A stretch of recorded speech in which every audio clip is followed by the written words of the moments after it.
Sup dudes, it's Imada, and do you want more Undertale and Deltarune, but you can't wait for the next chapters? Well, do I have something for you? Maybe just wait for more Deltarune, honestly. Toby Fox's famous RPGs, Undertale and Truck Driving Simulator, are absolute hits with basically everyone. And it makes sense that when hearing Toby made this game mostly by himself in some guy's basement, that people would think, I can do that too, it can't be that hard, right? What even is all this crap? What am I doing here? But that hurdle of not being a complete idiot is something that many have managed to get over, and make true art that rivals the work of Toby Fox.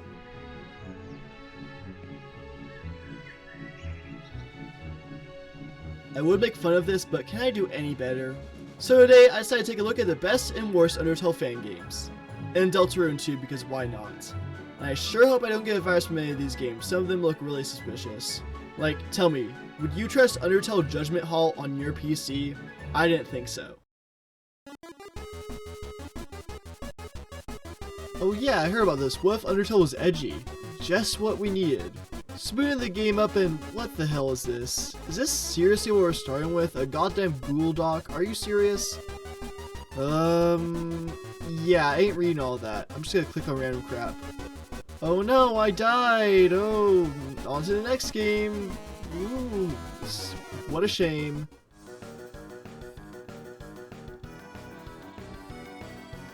This is a really cool project. It's sort of like an Undertale MMO, which is an idea that I never thought would actually work, but it turned out to be super awesome.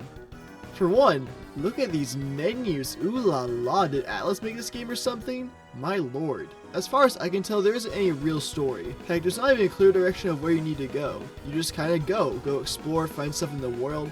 And it's super neat. I can see this being a blast of friends. But it's also really hard too. I mean, I died to a frogget. A frogget. Yes, I do suck at video games, but that's besides the point. I mean, I found a whole secret fight just by interacting with a random lamp.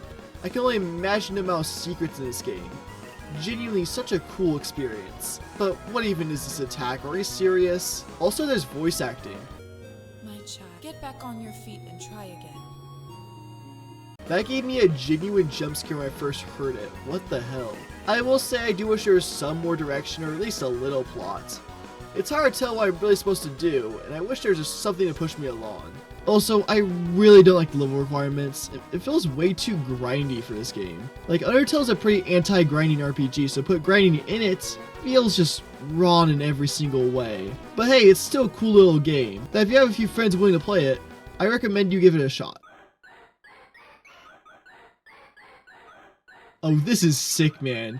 It's just a little guy on your desktop. He can dance, and he can dance with a cane. He can also talk about his divorce. What a guy. Okay, that's enough of that. I had my fun. Time to close it. He dies? I'm never gonna recover from this. In space, no one can hear your genocides. Or at least that's how I think the saying goes. Anyways, yeah, this is just Undertale in space. It's pretty neat. It's very similar to the base game Undertale. Heck, some lines are basically copy and pasted, but honestly, it's just cool seeing this slightly different version of the game I love so much. I also love how this game looks. It's simply gorgeous at times. I can't lie, just seeing everything about Undertale just being in space is kinda neat. It does sometimes get a little boring with how samey it is to the original game, but there's enough new here to make it worth playing. One new thing is the new enemy attacks, and they're simply pretty fun. The game in general is a lot more difficult than the first game, making for a nice challenge for returning fans. Like, some of these attacks are genuinely insane, like, excuse me, what the hell is going on here? Oh, you can also flirt with everything, and that's what we call good game design. It's such a genuinely stupid inclusion that wraps back around to being genuinely the greatest thing ever. And speaking of games where you flirt with things, I've been enjoying this next one for this entire video so far. Am I really doing this for a video? Really? The Undertale dating sim? Okay, what kind of crap am I gonna see here? Wait, it's actually good? Why is this one of the best games so far? So not spoil this honestly pretty good game. It's kind of like a horror twist on a dating sim. Yeah, I'm serious. The story is shockingly decently well written. It's not perfect. Yeah, some characters are completely out of character. Yes, I am analyzing the Undertale dating sim, one of it. But overall, the story it tells is really interesting with how many branching paths there are. It's insane. The game takes place right after the ending of Undertale's pacifist route. It deals with humans and monsters trying to integrate into society with one another. It delves a lot into racism and actual, themes. Not just, wow, that skeleton sure is hot. Again, it's just super well written and well told for no reason. It feels like a natural step for the story of Undertale to take after the ending. The amount of heart and soul put into this game is genuinely absurd. I mean, look at all the art, it's super well done. Again, the horror twist this game pulls is pretty cool. I will say the story can feel a little rushed at times. I feel like this game needed an extra hour to get the story across, but even then, I gotta cut it some slack. I mean, it's a fan game developed in just someone's free time for no intent to make money whatsoever. And honestly, I really respect it. I mean, be honest, would you make an Undertale dating sim just for the love of the game? Yeah, I didn't think so. I wanted this game think it was gonna stink, but honestly, it didn't turn out half bad. Honestly, I recommend it. Wait, did I just recommend an Undertale dating sim? I need to rethink my life, man. Really? Really? I mean, sure, why not? Make Sans Garfield. I don't care anymore. What even is this community? Well, it's actually not just Sans affected with the curse. I mean, look at all of them. I'm mortified. This is actually just another Undertale AU, much like Undertale. But as you can see, this one's a little more different. You know, just a little. If this is a little, I want to know what this is. Anyways, this game is just one fight. Yep, just one, but it's all pretty damn good. Yes, the Sans Garfield game is a good game. I'm shocked too. Today is full surprises. I do have one problem going into the game. It won't recognize my damn Xbox controller.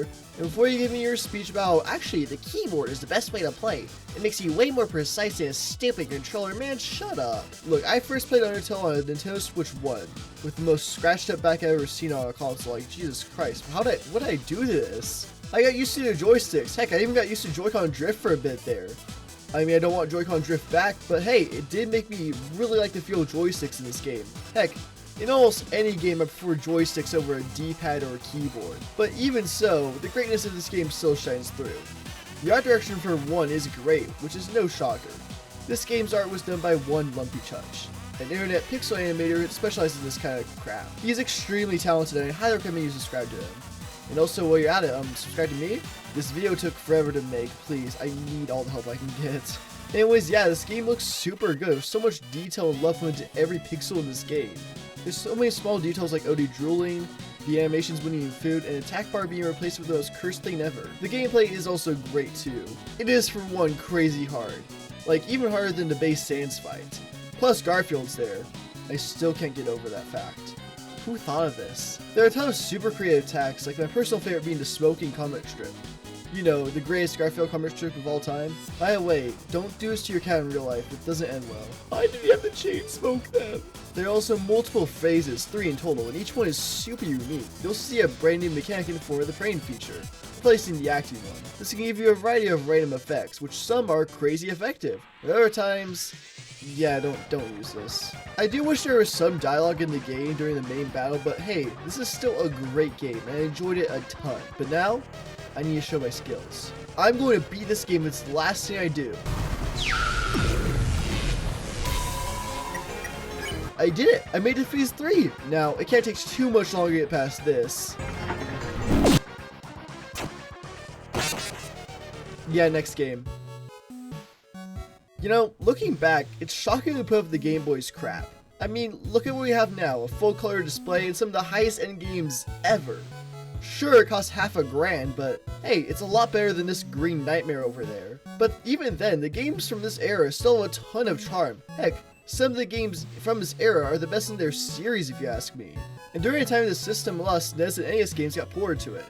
Which it makes sense why Undertale would also work on this system. I mean, it is just a SNES game at heart, basically. And this is a demake of Undertale for that system. I do mean for that system. This is just a ROM of a Game Boy game. I mean, there's nothing stopping this from being a real Game Boy game, and that's super neat. And for a Game Boy demake, they did an incredible job. I mean, for one, it has controller support, which always makes it a lot better than the last game. I don't make the rules. It also manages to keep everything from the original game.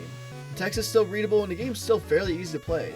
I will say some sprites do blend into the background way too much, but honestly, this is still really good. It is really short, like honestly, me reviewing it here probably takes longer than the game itself, but hey, I highly recommend you give this game a shot. Because come on, we all know the main thing Undertale was missing was being green. I am in hell. This is a cute fan game, I guess. It's a little buggy. The screen often shifts around from place to place from going room to room. A little amateur if you ask me, but it's alright, I guess. The game also reuses other ideas from other fan games, like this guy is literally from Undertale Yellow. It feels a little unoriginal, sadly. On top of that, is that a goddamn Skylander? What the hell is this? And you chose Trigger Happy and not the ever iconic Chop Shop? I mean, come on. Yeah, this is kinda mediocre. It's also only a demo and it's crazy short. It could have been a lot better, but you may have already noticed the main twist of this game. This funky little border. Because believe it or not, this runs on a Nintendo Switch. Now you may be thinking, Imada, isn't Nintendo gonna break your Switch now because you modded it? Well, not for that reason, they did it for something else. Thank you for calling support. How can I help you today? What do you mean it's illegal to pirate your games? It's all running in the Game Builder Garage game, which is a game creation tool made by Nintendo themselves. And this engine is crazy limited to say the least. I mean, you only have 512 blocks of code, which at first can sound like a lot, but it adds up so fast. The best thing I can make in this engine is this simple arcade survival game. But this is a full-ass game. It takes even multiple game slots to even work. That's how huge of a project this is. On top of that, they managed to implement a save system, replicate Undertale's battlefield, and honestly, it's all super impressive. I mean, look at this. This is the code for just one of the games, and I already feel like it's gonna be the world's biggest headache. Honestly, though I have my problems with the game, I can't deny this is seriously impressive. Like, this waterfall alone probably took forever to get working as smooth as it does. Because for whatever reason, this game doesn't allow for dedicated frame-by-frame animating. Instead, they just chose to have the sprite just change over and over again to make this work. What the hell is this game, Nintendo? What were you doing? I highly recommend you give this game a shot. Because honestly, if you have Game Builder Garage, it's probably the only worthwhile thing in that game. I mean, can you even run Doom? I stand corrected. Yeah, I know the title probably says Undertale fan games, but come on. When you think of it, Deltarune is kind of a fan game of Undertale, if you really stretch the definitions. In Delta Traveler, you play as Chris and Susie, and they have terrifyingly good running animations, my lord. This feels wrong. You explore different Undertale-themed worlds, and also Earthbound. You know, the game where Sans was a human child? Yeah, that one. Why are you looking at me like that? You know that game theory is right, come on. Just like how Sans is the Pope? Wait, what? You first explore the ruins of Undertale, and it's pretty basic. I think the best comparison for its first part of the game is like if you're watching a crappy CinemaSins video, but Susie is a commentator, just making fun of everything about the game. It has its charms, but it's not the best thing ever. The next part gets a lot better. Yeah, it features way more gameplay, is way longer than the first part, but everything kind of comes together in Act 3, where you get to play an Underfell version of Snowden, which is super cool. I mean, name one other game where you get to play through Underfell, come on. Not that one.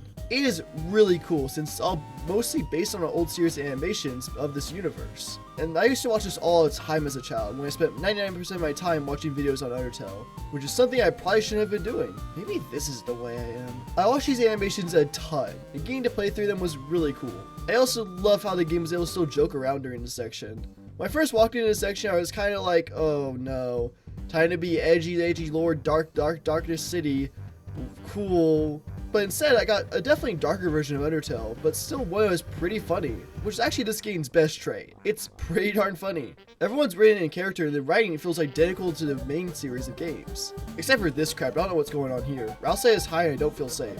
It's also clear this is becoming a huge project for the devs. I mean, the first section took around 20 minutes to finish, section 2 took 40, and section 3 took me over 3 hours. Which isn't a lot compared to most games, but it's clear that the devs are really improving their craft. I am beyond excited for the future of this fan game. I can't wait to see Chris and Susie in the world of Mario, and have the final boss be Mario and Luigi. And the Warrior Knight will also be there too, because of course he will be. Now, if you want to talk about iconic Undertale fan games, look no further than this. I mean, this was one of the earliest fan games, and not only that, it was one of the best ones, matching the quality of the base game. Heck, the dev is now working on Deltarune as we speak, so if that doesn't speak to this game's sheer quality, I don't know what else will. This game is just one battle against this new character, Red. At first, this fight seemed kind of boring. Like, all I could think about in this moment was, this guy works on Deltarune now? What a sick joke! Then this happens.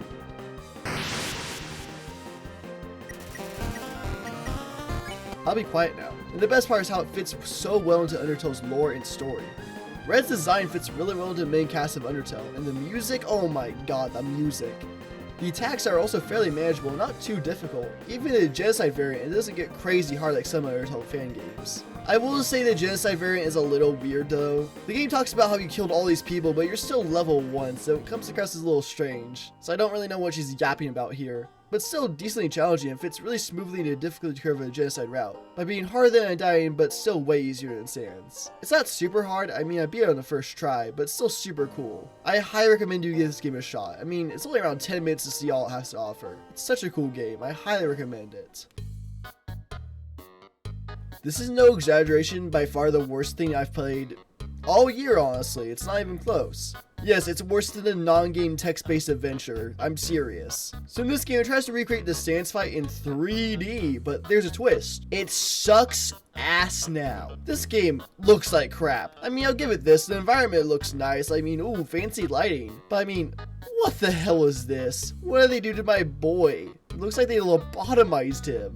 Plus, these stupid text boxes look so weird. Like, if you're gonna go for this style, the text boxes should not be pixelated. But hey, this game is at least graphically intense, which I don't know if that's a benefit or not, but you can tell it is because my PC is so loud, I think it's gonna explode. Yeah, so for whatever reason, this game is so poorly optimized, it makes my PC the loudest thing on earth. Keep in mind, my PC is quieter running Monster Hunter Wilds than honestly any other game ever.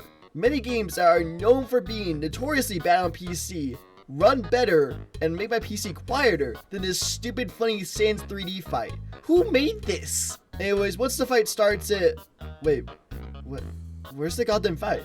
Okay, well, let's try rebooting the game. Maybe it's just loaded wrong. Oh yeah, this is more like it, and it's over. Yeah, for whatever reason, after a bit, the game just stops working. I wish I had more to say, but on to the next one. I'm not calling this by its full long-ass name. We're just gonna call it Undertale Triple D. Well, this is yet another browser game like the Garfield one, and sadly no controller support. God damn it! Also, look at these screenshots. Yep, definitely looks like an Undertale fan game. And booting this game up took forever, to the point I just started doom scrolling on my phone to wait. They added who to Fortnite? Anyways, oh my god, did I just wait 10 minutes for a goddamn Scratch game? Well, turns out, this is one of the better Scratch games. It's really impressive for the engine, much like how Undertale Quest for Death was impressive for its engine. This is just a collection of really hard boss battles. Honestly, yeah, really hard is the best way to sum these guys up. Some of these attacks are just pretty unreadable, honestly, and hard to figure out how to dodge them, much as execute what needs to be done. I think I got halfway through the Undying fight, and then just gave up. I don't care at this point. I can still admire the work that was put into this, but I mean, look at this crap, and tell me it looks fun, without sounding like a total masochist. Blue snow, huh? I don't know, it's off-white at best, but blue? I don't see any blue anywhere, but okay, why is he a Smurf now? This is Undertale Blue Snow, a short horror fan game, about Frisk freezing to death. You guys come up with the weirdest crap ever, and it's really well done. It's creepy. I love the music in particular. It's a real bop, but man, it's off-putting. It just puts you in this creeped out mood. It's honestly chilling. What? I'm gonna stop now. As your body slowly freezes in game, your heart becomes blue and you start to slow down. Oh, this is some good stuff. And this sprite of Frisk, I mean, god damn. I hope this dev continues to cook in the future. But after that dark crap, I need a palate cleanser. I mean, be careful what you wish for, I guess. Scientists for years have been trying to combine Mario and Undertale. But once they did, they realized, why the hell are we making Undertale into a crappy browser platformer? This is definitely something, I'll tell you that. I mean, for a game trying to turn this into a platformer, it could have been a lot worse. I mean, it would have been nice if there was a controller support here, but honestly, I don't even care at this point. The game controls fine, I guess. The best comparison I can make is this is like Leps World 2, but Undertale themed. Yes, Leps World is the best comparison I can think of. And to be fair, it's at least more charming than that game. There isn't any real things this has in common with Undertale, other than the random copy and pasted assets. Blue attacks return, but that's about it. For the most part, this feels like you could reskin the entire game, and you would not be able to tell it was Undertale related at all. For a free platformer, I guess it's decent, but does it really matter when I can do anything else but play this? Okay, fine. Here's the one you've been waiting for. The fan game that was praised to hell and back when it released. The game put on the same pedestal as Undertale itself. A game so quality, many people consider it canon to the greater story. Well, actually that was Super Frisk, but Undertale Yellow is a close second. Man, what is there to even say about this game at this point? It's one of those rare fan games that stands toe-to-toe with the original. Taking place before the events of the main game, you follow Clover, the Yellow Soul. as it takes us journey through the underground. This version of the underground is super cool, and it expands so much on the idea of it. You could argue it makes the idea of monsters being trapped here less potent, but honestly, it still feels really cool just to see these new areas. I also love the characters a ton. Martlet is a goofy Gerber as one of the hardest boss fights ever in any game ever. What is this? Starlo is a sick-ass cowboy, and it's probably the best character in the entire game. And Soroba is bad as hell. Who cares if she murdered her own kid? Kara, why would you make her do that? I could say more, but there honestly isn't enough time to go into everything I love about this fan game. If you're at all bored of waiting for more Deltarune, I cannot recommend you try this game enough. And with all of that, I covered all the fan games I want to talk about today. But we aren't done yet, because why not rank them all to see which are the best and which are a bad time? You get it, because Undertale. Number 15, Undertale Judgment Hall. It hardly functioned and made my PC almost blow up. I think it's trying to kill me in real life. 14, If Underfell. Look, I'm not the right person for this game, I'm gonna be real, but man, I don't know, can you just make a real game instead of a Google Doc game? Number 13, Tenant Desktop Buddy. I can at least say I like this one, unlike the other two, but it doesn't do too much. 12, Super Frisk. Undertale should not be a platformer, that was a bad idea. Undertale Triple D, world's easiest Undertale fan game. Undertale Game Boy demake, cool but really short. Number 9, goddamn Undertale Dane Sim. Look, it probably deserves to be higher, but I am not ranking the goddamn Undertale Dane Sim any higher than this place, mainly for my own pride. Number 8, Undertale Quest for the Depths. Really impressive considering what's being done on, but outside of that, the context isn't anything too crazy. Number 7, Undertale Don't Forget. Another really cool idea, just one that doesn't quite resonate with me. Number 6, Bad Monday Simulator. The funny Garfield game is shockingly good. I don't know how to respond to that. Number 5, Undertale. Space. I know, I'm great writing reviews, aren't I? Number 4, Undertale Blue Snow, a pretty cool game. Number 3, Undertale Red, a solid Undertale fight that manages to capture everything great about the original. Number 2, Delta Traveler, Ralsei Smokes, 10 out of 10. Number 1, Undertale Yellow, the Undertale fan game. Mentions the quality of the original game and then some. And with that, it's been real, and next time you're bored waiting for Deltarune, maybe give these games a chance. Just not that one.